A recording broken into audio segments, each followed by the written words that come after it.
Excuse me, sir. Sorry to bother you. My name's Chris, and I take pictures of people. I just thought you looked amazing. Did you take a picture of me outside the Grand Central? Maybe about a year ago? It wasn't me. Did you see yourself somewhere? No, I didn't know where to go looking. I'm old and grey, and I consider the computer to be the instrument of the devil. Well, I was invented before computers were. Yeah, what age are you? 76. What's your name? Thomas. Thomas. Yeah. Thomas, do you have like 5 minutes? Is that okay? I have all the time in the world. The question I ask everybody that I stop is, what makes you happy in life? What kind of things bring you joy? It's a tough one, actually, right now. My wife died 2 years ago, just now. I'm sorry, Thomas, I'm sorry. If you had asked me 5 years ago, would I be like this? I would have said, get lost. Yeah. You get up in the morning and get on with it. You know, I turned to the coffin and, said, Caroline, tomorrow I will look to the east if I want to see the sun. We met because we both sang with the Northern Ireland Opera Trust 50 years ago.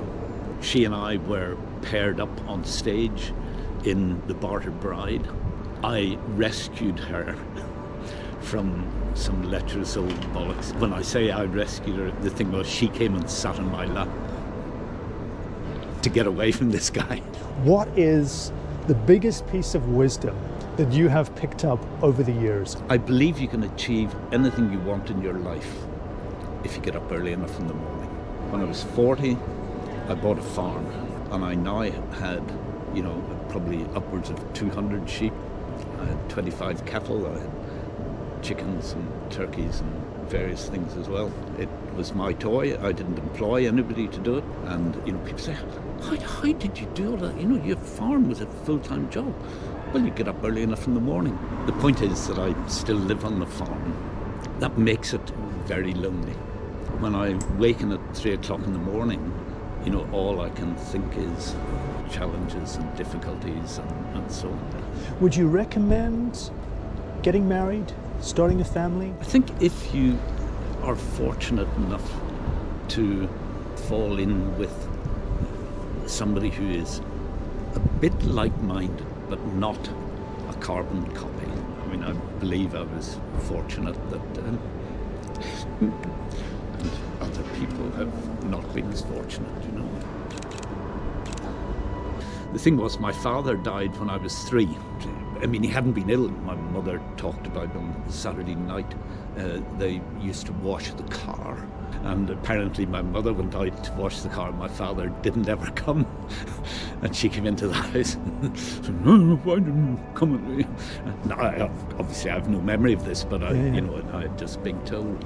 And he was saying, I've got this sort of pain and so on, and he died the next day. It was a huge problem. My mother was a teacher, and when she got married, she had to stop teaching because she couldn't be a married woman teaching in the 1940s. She went back to teaching. Well, when I was 4, I went and sat in the classroom with her. Wow. I was too young to go to school. I think the fact that she was able to get up and get on with it is partly what has led to me, having the drive that I have. What are your feelings about getting older? Being 76, the passing of time. One day, a couple of weeks ago, I could barely get my legs out of the bed. If I can't do this, I have to do everything. And if I was sort of trying to offer advice, is not to actually get too fixated on your own problems and making the most of what you have, not getting fixated on what you haven't got. It doesn't matter how bad things are today. Tomorrow, the sun will rise in the east.